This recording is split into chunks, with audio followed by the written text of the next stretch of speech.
Bonjour, bienvenue pour un nouveau numéro de l'émission Bien vivre simplement. Mais comme d'habitude, j'espère que vous allez bien, j'espère que tout se passe bien chez vous, j'espère que vous vous portez bien.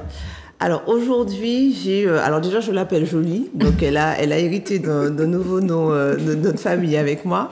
Et je ne sais pas comment la présenter parce qu'en même temps, elle fait énormément de belles choses. Donc, je vais laisser du coup le soin de se présenter. C'est une tâche difficile, ça. Bonjour, Linda. Bonjour. Eh bien, je suis Juliana. Voilà, pas jolie, mais... Oh, c'est pas vrai. Juliana jolie, ça lui va très bien. Juliana, du coup, je suis une jeune femme de 36 ans, bientôt 37. Très jeune. Maman de 2 enfants. Tu vas un peu vite, tu vas vite. D'accord. Bon, je ralentis. Oui, je ralentis. Que veux-tu que je te dise? Dis-moi tout. Que tu nous dises déjà ce que tu fais. On va parler des familles et tout ça. T'inquiète pas, ça viendra. Okay. Si en un mot, on devait te décrire. Tes activités, en tout cas. En un mot? Aïe. Allez, 2. 2? Alors, je pense qu'on dirait créative et ambitieuse. Ah, bien. Je pense. Bien. Donc aujourd'hui, tu es la créatrice de plusieurs marques, du coup. Oui, tout à fait. Je suis la créatrice de la marque Papillon. Donc, c'est une marque de bijoux, vêtements et accessoires pour hommes, femmes et enfants autour du nœud papillon. Je suis la créatrice de la marque Manzel-Missier, qui est une gamme de textiles, pareil, pour hommes, femmes et enfants, avec la particularité de mettre en avant le créole de chez nous et de la Guadeloupe, puisque je suis originaire des 2 îles. Voilà. Et puis, Apony. Apony aussi, c'est une marque de bijoux fins. Si tu veux, un peu après 5 ans avec Papillon, j'avais envie de faire des créations qui tournaient sur d'autres thèmes que le nœud papillon, sans abandonner ce premier bébé qui est super. Et donc, du coup, Apony est né. Et Apony, c'est un mélange de création mode art. Donc, voilà, en série très limitée et personnalisation. Et puis, tout récemment, la directrice de l'établissement, la Maison des Créateurs.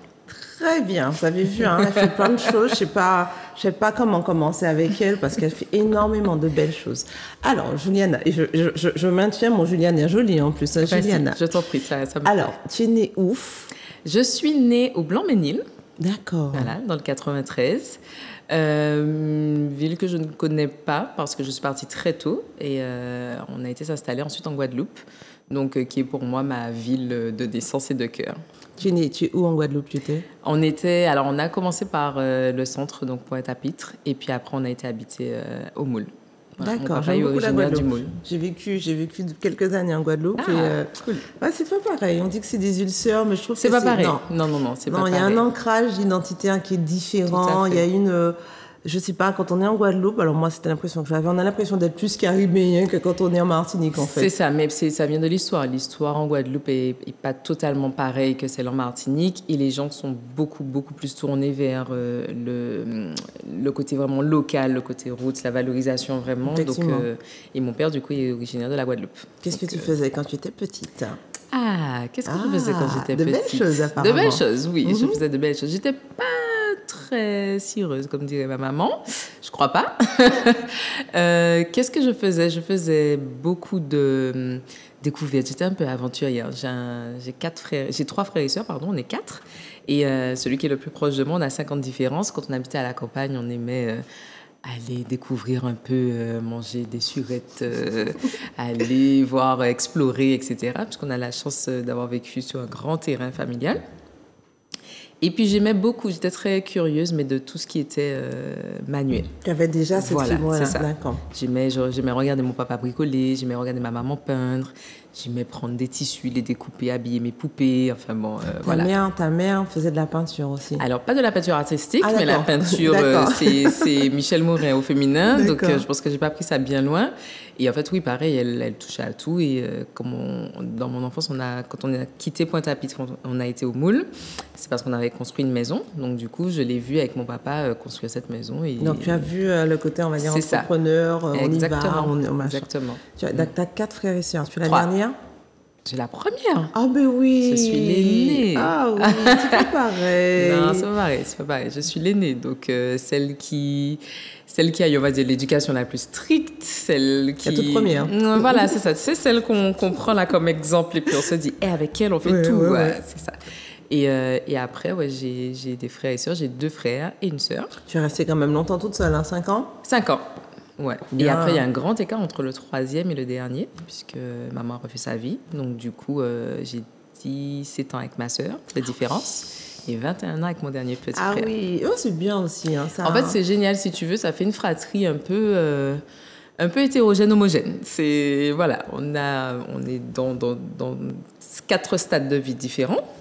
Mais quand même, tu vois, c'est mon dernier frère, par exemple, qui a 17 ans, s'entend super bien avec mon fils qui a 12 ans. Donc, oui, c'est bien. Et puis ça permet aussi d'expériences différentes, hein, c'est bien. Et puis ça permet de rester dans le coup. Je ne sais pas si tu vois ce que je veux dire. Oui, puisque quand tu écoutes ta musique, tu écoutes quoi là? C'est ça, voilà. Pas ça, quoi. Donc, du coup, ça me permet de rester un peu in. Voilà. Ouais, c'est bien, c'est vrai que c'est positif, toujours. Alors, tu es restée en Guadeloupe jusqu'à quel âge? Je suis arrivée ici au lycée.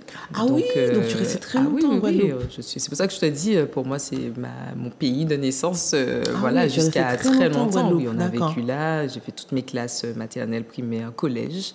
Et je suis arrivée ici en 2001, en Martinique, pour rentrer au lycée Shelcher. Pour faire des lettres? Pour faire... Non, même pas. Je te vois pas en sciences éco, toi, hein. Ni en maths, si? Alors, non, pas maths, c'est sûr, pas maths. J'aimais bien tout ce qui était communication. J'ai fait un bac STG, donc sciences techniques de la gestion, option-communication. D'accord, donc tu es resté... oui, mais j'étais au lycée. Moi, je pense que c'est pas la même année. Moi, je pense que quand tu as fait le lycée chercheur, j'étais déjà partie. Ok. Donc voilà, on n'a pas le même âge. Et du coup, tu as fait tes 3 années au lycée Shelcher. C'est ça. 4 années, parce que j'ai redoublé ma seconde. Parce que j'adorais la salsa. Mais j'adorais tellement la salsa que je mangeais, je dormais, je faisais tout salsa. Donc quand je suis arrivée la première année, salsa à fond. En fait, je faisais ça. Alors, je t'explique, non, parce que ça, il faut que je te raconte ça. Ma mère arrive ici, donc du coup, elle est fraîchement séparée et tout, et elle cherche une activité à faire et tout. À ce moment-là, on n'est que 2 avec elle, donc mon frère qui a 5 ans et moi. Et elle me dit, bon, je vais recommencer la salsa. Elle en faisait un peu en Guadeloupe et tout. Elle m'emmène avec elle dans le cours, et moi, à cet âge, je viens d'arriver, j'ai 15 piges, je me dis, waouh, truc de vieux et tout. Donc je suis assise au fond de la salle et je la regarde, et elle danse et tout. Mais comme je suis très curieuse et que j'ai toujours été attirée par le monde artistique, je fais beaucoup de danse, etc. Donc je suis assise et puis avec mes pieds, je fais les pas de salsa. Et le prof qui m'observe dans la vitre, il m'observe, première heure de cours, deuxième heure de cours, il me dit, viens. Je dis, votre truc de vieux là, pas du tout. Mais pourtant, je faisais avec les pieds. Hein. C'est ça. Donc, je me dis, ok, viens, mais reste au fond. J'ai fini l'heure de cours devant le miroir, ma mère assise à ma place en train de me regarder. Et du coup, j'ai fait 14 ans de salsa. Et tu as trouvé ton truc en Et j'ai adoré. Tu as arrêté depuis? Et tu as arrêté depuis? Ah oui, j'ai arrêté, grossesse se faisant, vie active se faisant. Voilà, c'était parce que la salsa, j'étais dans une troupe, troupe de danse, mais en fait, spectacle, on voyageait. Tu fais pas les choses à moitié. Non. Ah oui, moi je suis comme ça, c'est tout ou rien. Et je le dis souvent à mes enfants, vous pouvez faire le métier que vous voulez, mais il faut aller au plus haut dans ce métier-là. Et c'est comme ça que je suis. Donc quand je fais. Tu fais jusqu'au bout, c'est bien ça. Donc ça, on est en troisième, pas troisième. On est en seconde. Seconde, première, terminale. Voilà. J'adorais le lycée Shelcher, moi. J'ai adoré ce lycée. Et bon, alors je connais pas le récent, le tout neuf là, mais l'ancien, moi je trouvais qu'il y avait quelque chose dans ce lycée. Il y avait une âme, il y avait, je sais pas, on était. Alors, il y avait aussi des petites pierres qui nous tombaient dessus des fois, mais c'est sûr. En fait, alors moi j'ai pas connu cette période, moi j'ai pas connu ça parce que c'est peut-être un petit peu avant toi. Ouais. Mais j'adorais les escaliers. Je trouvais qu'il y avait un truc spécial. Moi, j'ai beaucoup aimé. La cour. Je trouvais que les bâtiments avaient bon. Ouais.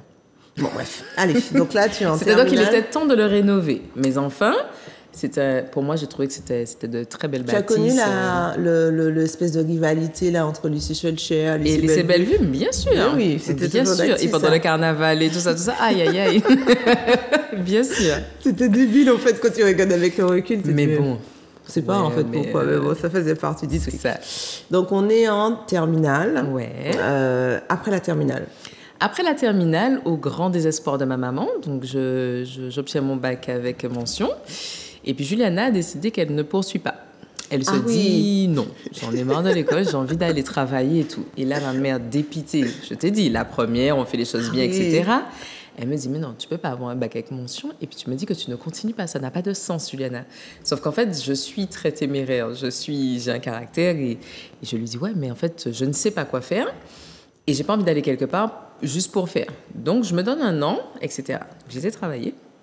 J'ai été travailler dans un CDI en plus. J'ai obtenu tout de suite un CDI. C'est vrai en quoi? J'étais conseillère beauté en parapharmacie. D'accord. Donc voilà. Et puis, un an après, j'ai claqué. J'ai dit merci beaucoup pour l'opportunité. Au revoir. Et je suis retournée sur le campus. En fait, j'ai été sur le campus et j'ai fait une licence Histoire-Géo, Sciences humaines et sociales. Voilà. C'est une belle matière. J'adore, Ouais. je trouve. C'est une belle matière. Et tu habitais où à cette époque-là? Alors, à cette époque-là, je jonglais entre Sainte-Thérèse, chez mes grands-parents, et Trois-Îlets, où maman avait construit. Tu parais très indépendante, hein, toi. Ah oui. La fille, elle sait ce qu'elle veut. Moi, je vois, mais non, je ne continue pas. Oui, c'est ça. Et c'est très difficile de me faire changer d'avis. Voilà. J'essaie d'écouter, mais bon. C'est ce que tu veux, en fait. Donc, tu arrives au lycée, non, campus. Campus, Exact. Ah, exact. c'est bien, par contre. Moi, quand je disais l'histoire, j'ai toujours trouvé ça matière. Alors, c'était très bien, d'autant plus que ça n'a rien à voir avec l'histoire qu'on apprend au collège, lycée. J'avais qui, Monsieur Létang? J'avais... Oh là, tu me fais travailler ma mémoire, là. J'avais... Je sais plus comment il s'appelle. Vraiment, je sais plus. Moi, je parle un petit peu, j'ai eu juste un cours, une session, en fait, à l'époque, avec Thierry Létang, et moi, j'adorais ces cours. Je trouvais que c'était des trucs magnifiques. Mais j'ai eu la chance d'avoir de bons profs. C'était sur quoi, la civilisation martiniquaise? C'est ça. En fait, si tu veux, tu as sciences humaines, donc tu as le parcours histoire et tu as le parcours géographie. Moi, j'ai pris le parcours géographie et dedans, il y avait beaucoup de géopolitique, de hommes et territoires. Ça, c'est une matière que j'adorais vraiment, le comportement des hommes en fonction des territoires, l'histoire même. Super. De comment certains hommes ont, si tu veux, évolué dans certains territoires et pourquoi aujourd'hui ça se passe comme ça ou comme si. Beaucoup de géopolitique. Moi, j'ai adoré. J'ai avalé les 3 années sans redoublement. J'ai adoré. Bon, après ça, tu vas faire quoi? Prof d'histoire? J'ai essayé. C'est vrai? Enfin, dans ma tête. J'ai essayé de me dire, pourquoi pas prof? Et en fait, je me suis dit, je vais étrangler les enfants, ça va pas passer. Je vais étrangler les enfants des gens, ça va pas passer. Et donc, du coup, comme j'aimais bien ce côté un peu vraiment territoire et tout, je me suis dit que j'allais faire de l'urbanisme. Donc, je suis partie faire un master d'urbanisme à Rennes. Sauf qu'en fait, je suis une vraie fille du soleil, la peau caramel. T'as pas mis le guimard. Ah non, vraiment pas. C'était... Donc, je suis rentrée chez moi. J'ai fait une première année qui s'est soldée par un échec et je suis rentrée chez moi. Ah oui, non, je suis vraiment rentrée chez moi. Et encore ta mère dépitée en se disant, mais c'est pas possible. Ouais, elle m'a dit, mais en fait, tu me fatigues, en fait. Donc, voilà. Mais je suis rentrée, j'ai trouvé du boulot et du coup, j'ai trouvé mon boulot en sortant de mes études. J'étais conseillère en orientation à l'UNICEF. Où j'ai fait bien 3 ans et demi. Et c'était un métier pas mal. Malheureusement, c'était un nouveau métier avec pas encore d'évolution, de perspective d'évolution, de concours, etc. Et puis, pareil, ambitieuse, on a dit. Donc, je ne me voyais pas rester... Conseillère d'orientation toute ta vie, quoi. Eh bien, c'est-à-dire que non. Il faut faire quelque chose de plus. Et en même temps, je lance une... J'ai oublié de te dire parce que en même temps que je suis à l'UNICEF, je demande une dérogation parce que je trouve que le salaire n'est pas assez élevé et tout. Et je suis enceinte de mon petit garçon à ce moment-là. Et je lance le Coin Nana. Le Coin Nana. D'accord. Voilà, qui a été véritablement ma première entreprise. Vraiment. C'était en 2010. Et le Coin Nana, c'était une entreprise de vêtements, bijoux, accessoires, toujours. Et si tu veux, c'était par contre des vêtements que j'achetais, que je revendais. Et puis, je confectionnais des petits accessoires, ça n'a rien à voir avec aujourd'hui. Quand je revois ça, je me dis... ah oui, mais voilà. Et donc, c'était ça. On faisait des ventes privées. C'était sympa. Tu as fait ça combien de temps? J'ai fait ça peut-être 2 ans. D'accord, avec bébé, avec... c'est bien ça. 2 ans. Et les Coins des Nanas, tu as arrêté pourquoi? Le Coin Nana, j'ai arrêté parce que c'était prenant. Je pense qu'à cette époque-là, alors j'ai eu mon fils jeune, j'avais 24 ans. Je pense que j'avais pas encore la maturité, le recul de vraiment ce côté chef d'entreprise, de tout ce que ça implique physiquement, moralement, financièrement. Oui. Et puis il fallait manger. Donc j'ai eu un accouchement un peu compliqué. parce que mon fils souffrait d'une cardiopathie in utero. Donc, je suis partie à 9 mois de grossesse en France. Oui, je connais un petit peu. Ma fille aussi a eu une... mais avec la chance que j'ai eue, ça s'est résolu avant la naissance. Ok.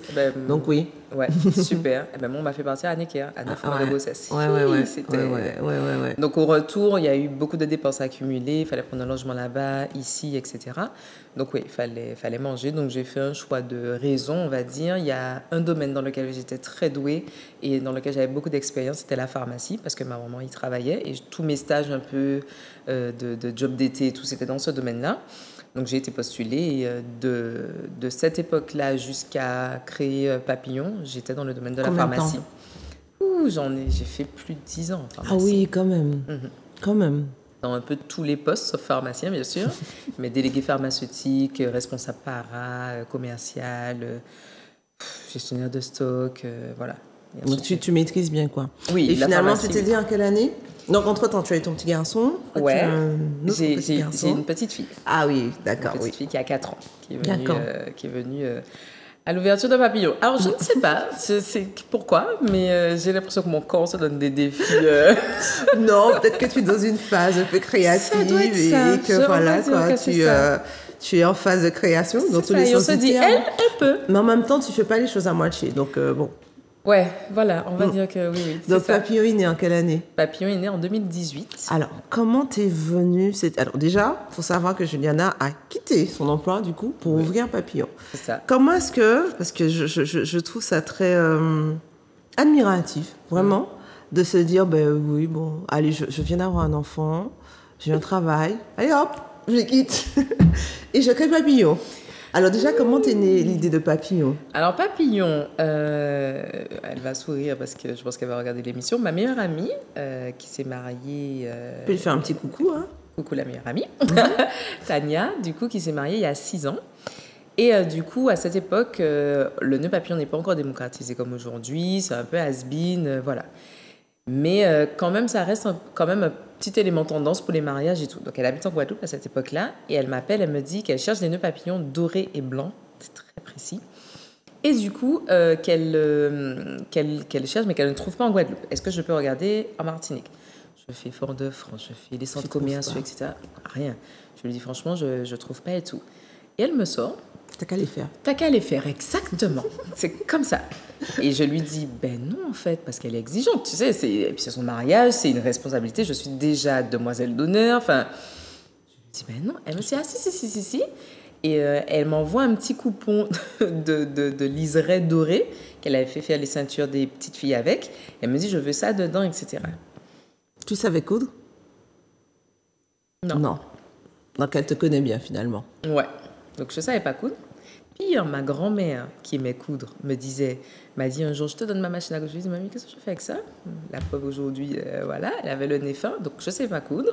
Je sais faire des trucs de mes mains, je suis créative, mais voilà. Et je me mets à confectionner ces petits nœuds papillons. Je les ramène en Guadeloupe, et les gens adorent. Les petits garçons, c'est une tuerie et tout. Et l'idée germe.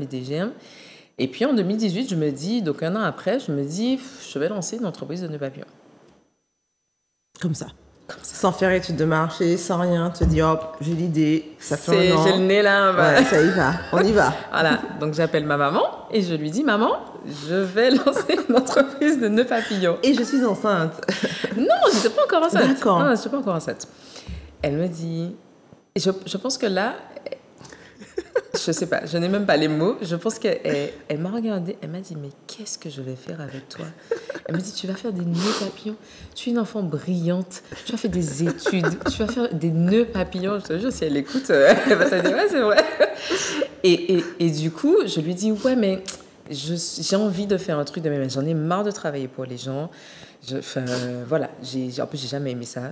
Tu avais quel âge là, Juliana? Là, j'ai quel âge, moi? Il y a 5 ans. 31 ans? J'ai 31 ans. D'accord.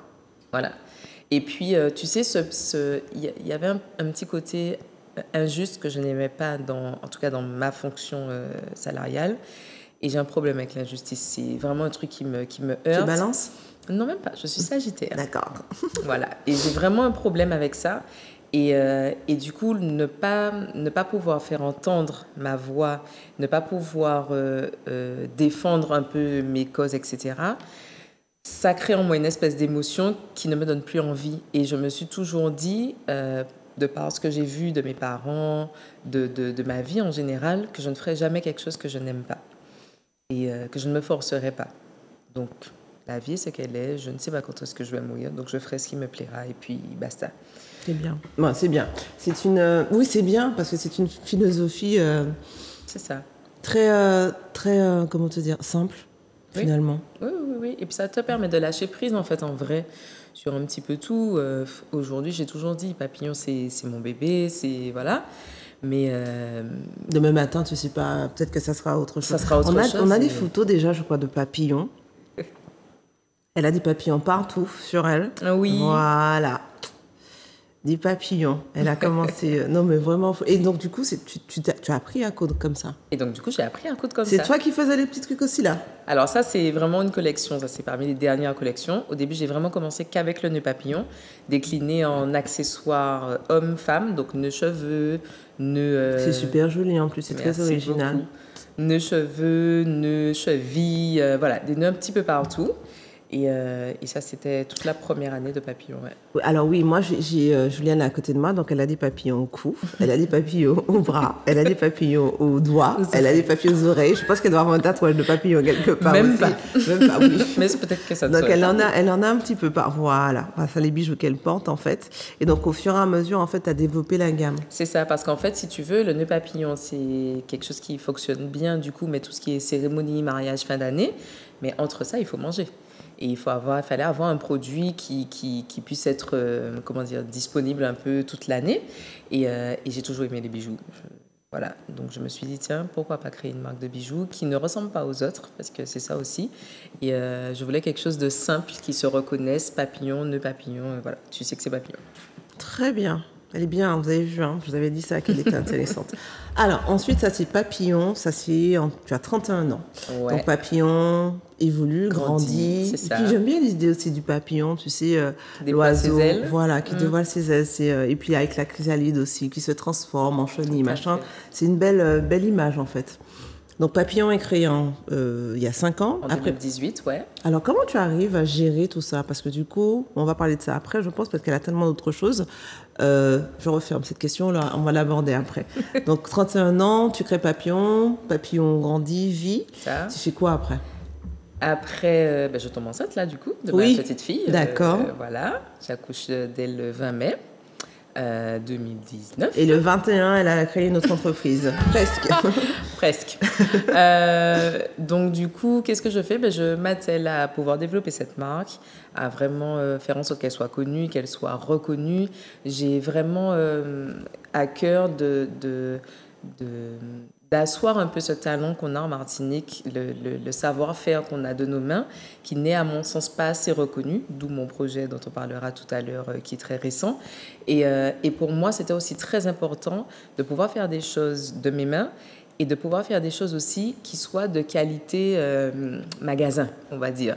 Que quand on regarde, souvent on m'a posé la question, mais vous faites pas ça de vos mains, ça c'est vous avez acheté. Elle a de très très belles finitions. C'est ça, voilà. Et pour moi, c'est très très important qu'on arrête avec ce bon comme ça et qu'on aille vraiment au bout des choses, quoi. Après, ça te ressemble, c'est-à-dire que tu fais pas les choses à moitié. Si tu les fais, voilà. Elles doivent être bien faites. Très bien. Oui, donc Papillon. Après Papillon, quelle autre marque? Alors, après Papillon, donc est née donc la marque Manzel Missier.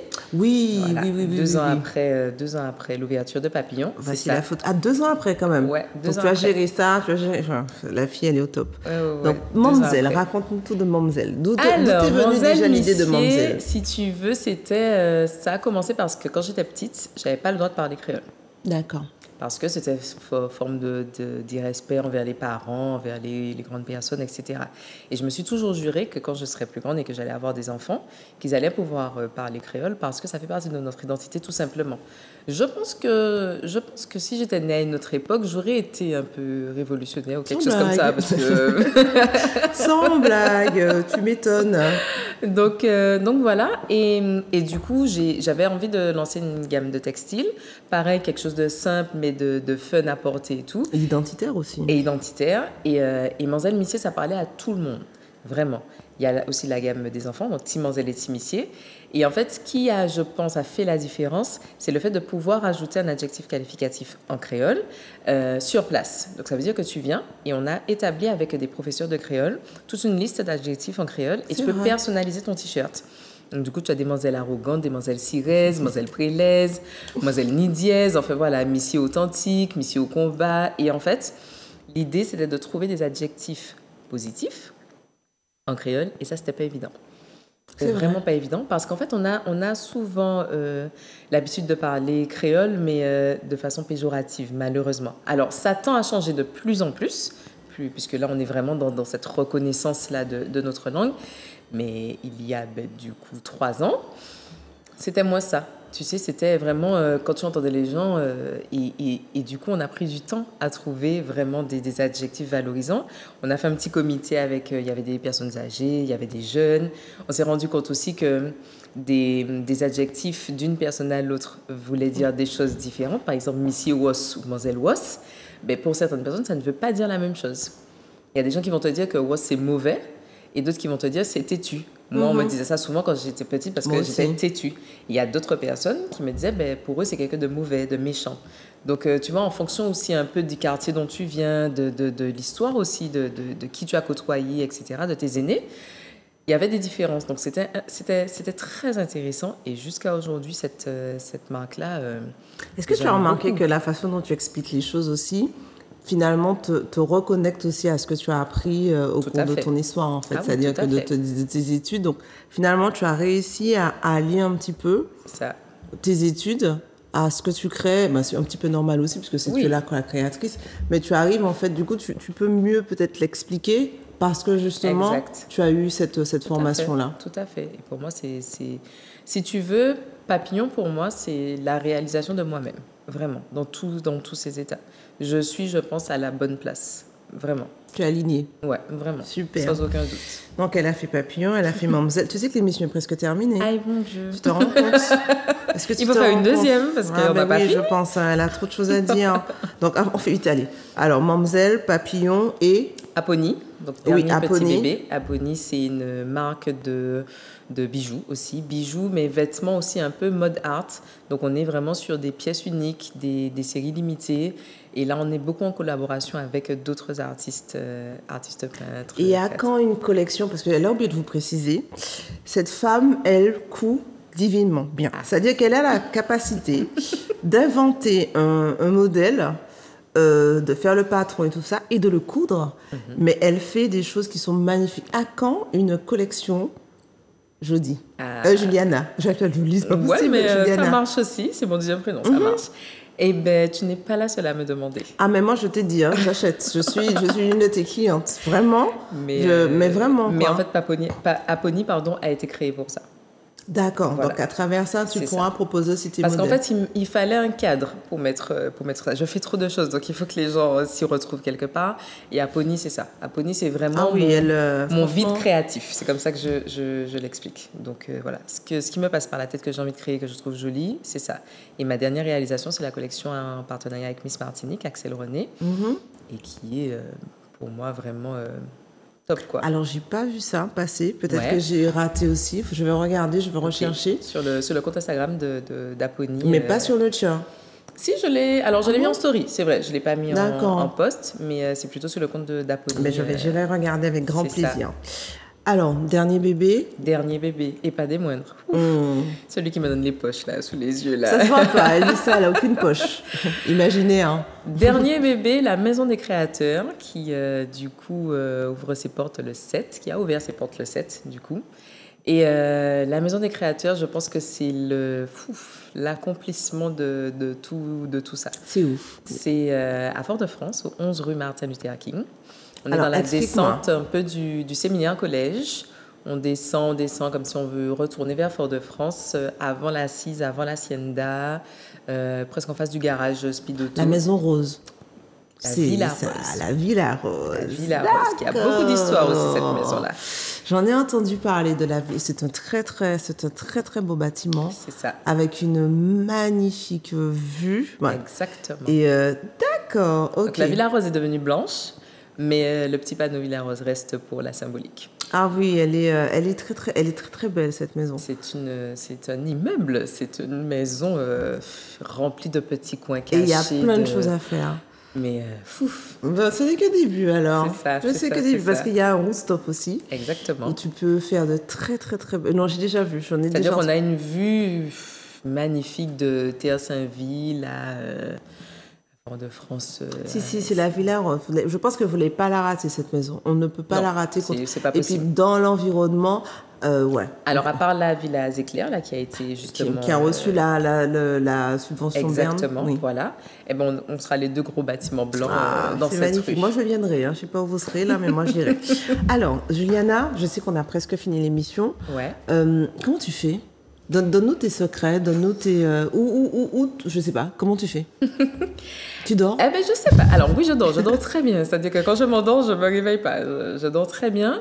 Je pense que je suis animée par la passion. Je suis une passionnée, mais voilà, une passionnée. J'ai beaucoup de courage aussi. Je pense que ça, c'est important, qu'il faut en avoir. Mais la passion de faire des choses qu'on aime. La Maison des Créateurs, c'était vraiment pour moi, comme je te disais, l'accomplissement parce que j'ai vraiment envie de mener un peu, de poser un peu ma pierre à l'édifice sur toute cette partie artisanale et artistique qui mérite d'être valorisée. Et en fait, je suis tellement passionnée par ça. J'ai tellement envie, en fait, de montrer aux gens comme Martine qu'on peut faire de superbes choses, etc., qu'en fait, je suis presque menée d'un combat et me disant, c'est ta mission. Voilà. C'est une mission. Donc, du coup, on choisit une mission et on y va. Je le fais, j'emmène des gens avec moi. J'ai des artisans qui, je les remercie énormément, qui me suivent à l'ouverture sans savoir où ils vont, etc. Et donc, vraiment, merci pour ça. Mais je te dis ça, j'ai des frissons, je suis animée. Voilà. Alors, je t'ai interrompu, je m'excuse. Oui. Je ne t'ai pas laissé expliquer correctement, en fait. La Maison des Créateurs. Voilà. Alors, j'essaie de la faire courte. La Maison des Créateurs, donc c'est un établissement permettant la valorisation des pépites locales et caribéennes dans tous les domaines. Donc, mode, beauté, déco, cosmétique, chocolat, pâtisserie, découverte culinaire, tout à fait. On aura un joli petit coin qui va s'appeler le coin des gourmands, qui est juste à côté de la partie vraiment boutique concept store. Et en fait, tout a été vraiment aménagé avec goût et avec cachet. On doute pas. Le cachet de l'immeuble. Et vraiment, en fait, l'idée, c'est que les artisans et les artistes puissent retrouver en un lieu un espèce de pied-à-terre, j'ai envie de dire, pour représenter leur marque. Parce que souvent, on se rend compte, en fait, que les artisans manquent un peu de structuration et de visibilité. Surtout, on est un peu tous éparpillés. Et il n'y avait pas de lieu, en fait, qui regroupait tous ces acteurs-là un peu de l'artisanat. Et l'ambition de la Maison des Créateurs, c'est ça. Voilà. Donc, on peut vous suivre, on peut te suivre comment? Est-ce que tu auras une page Facebook? Alors, nous avons déjà une page Facebook et Instagram, la maison des créateurs.mq. D'accord, tout simplement. Vous avez tout ce qu'il faut. Est-ce que j'ai posé toutes les questions? Non, pas encore. Comment tu fais pour... En fait, si quelqu'un nous regarde là, je suis sûre qu'il y a énormément de personnes qui nous regardent, qui ont aussi en fait cette envie, qui ont aussi envie de faire un certain nombre de choses. Qu'est-ce que tu leur dirais? Foncez. Je dis souvent la même chose. Foncez, foncez. Vous n'avez rien à perdre, tout à gagner. Vraiment, vraiment. Au pire, ça ne va pas bien se passer, entre guillemets. Dans une entreprise, il n'y a pas 10 000 solutions. C'est soit ça va se casser la gueule parce que, on a mal géré ou l'idée n'était peut-être pas affinée, etc. Mais on va toujours gagner en expérience. Toujours, toujours, toujours. Et quand vous avez une idée, posez des questions autour de vous. Souvent, on reste un peu dans notre coin. On a un peu malheureusement cette mentalité, on ne veut pas trop raconter ses affaires, etc. Mais vous avez des gens en fait qui sont passés par là avant vous et qui peuvent en fait vous conseiller ou vous donner des astuces. Après, c'est vrai que la mentalité, je m'excuse, la mentalité aussi martiniquaise, c'est Pouchou qui a fait ça, mais Pouchou qui allait là, Ouzani travaille où, mais voilà quoi. Mais en fait, ça me fait, parce que quand j'en ai parlé, j'entends beaucoup aussi ma mère derrière. C'est le même. Mais c'est normal, c'est normal. En fait, c'est cette génération-là, si tu veux, qui qui devaient, en fait, qui avaient notre fonctionnement et qui devaient peut-être se battre et avoir vraiment un travail plutôt qu'aller dans des cases, etc., pour pouvoir s'en sortir. Aujourd'hui, on est dans une époque qui est totalement différente. Il y a des métiers qui n'existaient pas il y a 20 ans. Donc, en fait, j'ai envie de dire, c'était normal à cette époque-là. Mais ne pas se laisser justement influencer par ce que les gens disent, en fait. Aujourd'hui, je n'aurais pas eu Papillon si j'avais écouté maman, en fait. Et après, elle travaille avec moi. Mais bien sûr, donc, oui, la mienne aussi, voilà. Quelque part aussi, donc voilà. C'est pareil. Mais qu'est-ce que je vais te dire? Mais oh mince, tu m'as fait oublier ce que tu as aussi beaucoup confiance. C'est ce que j'allais dire. Voilà, la confiance aussi. Beaucoup de confiance, oui. Et il faut, alors, confiance sans arrogance, c'est très important. Parce que je sais aussi écouter et dire, ouais, là, je me suis trompée. Là, clairement, ma première entreprise, le Konana, je me suis trompée. Il y a des choses que je ne savais pas, l'entreprise a coulé. Pas de problème. Et ça, c'est important aussi de pouvoir le dire. Avoir confiance en son idée, en sa vision, mais savoir écouter, savoir prendre du recul et écouter. Après, c'est quelque chose qu'on expérimente aussi. C'est-à-dire que je pense qu'il n'y a pas aussi une leçon, en fait. Voici la bonne façon, en fait. C'est beaucoup prendre aussi en compte ce qu'on est, qui on est, qu'est-ce qu'on fait, la mission et pourquoi finalement on fait tout. Moi, quand je dis la mission, je pense que je me comprends, on se comprend. Tout à fait. Et c'est après adapter, quoi. Et tu as dit une chose que j'ai beaucoup appréciée au début de ton intervention et qui m'a même surpris, en fait, un peu, quand tu as dit je suis ambitieuse. Et tu sais, on a alors peut-être que je me trompe aussi, mais on a tendance aussi beaucoup à associer le mot ambition à quelque chose de négatif, alors qu'en fait, non, quoi. On a le droit d'être ambitieux, on a le droit de... Il faut. Parce qu'en fait, alors je suis un peu dure de ce côté-là. Quand je dis dure, c'est-à-dire que les gens qui sont autour de moi, qui sont très proches de moi, j'ai presque 90% de chefs d'entreprise autour de moi en tant qu'amis, etc. Et souvent, elles viennent, parce que c'est plutôt des femmes, me demandent des conseils et tout. Et je leur dis, mais en fait, tu vas pas t'arrêter là. Et je me fâche, je me dis, mais pourquoi tu fais ça? Tu as plein de possibilités, vas-y, fonce. Et pour moi, c'est au contraire, c'est signe encore de courage, de confiance et de... Il faut y aller. L'ambition, c'est important. C'est important de ne Comment pas rester... Comment tu décrirais-tu l'ambition? L'ambition, je la décrirais ne pas rester sur ses acquis, briser ses plafonds de verre et aller chercher plus loin, toujours. Parce qu'en fait, ça fait partie aussi de l'évolution personnelle.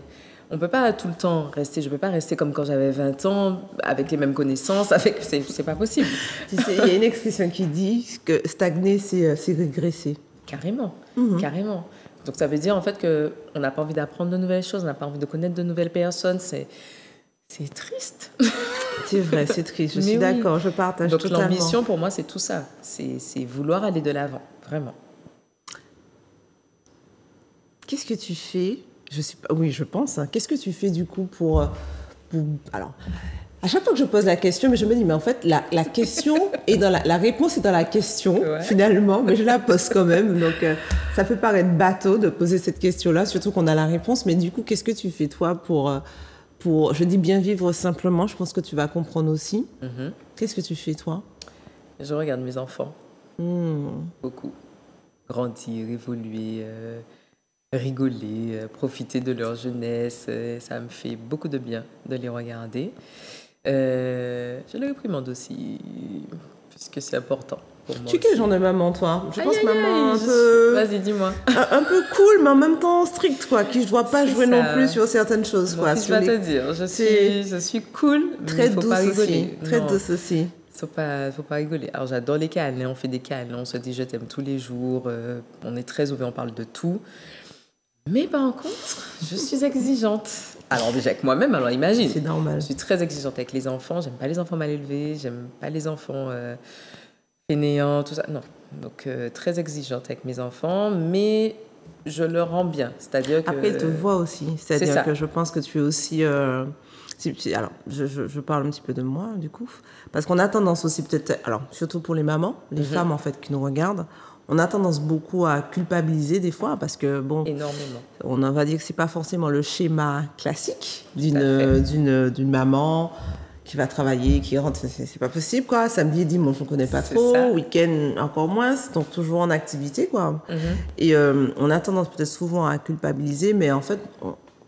C'est quand on voit en fait finalement comment l'enfant nous renvoie les choses qu'on se dit ouais, c'est pas bête quand même. Je vais te raconter une petite anecdote rapide.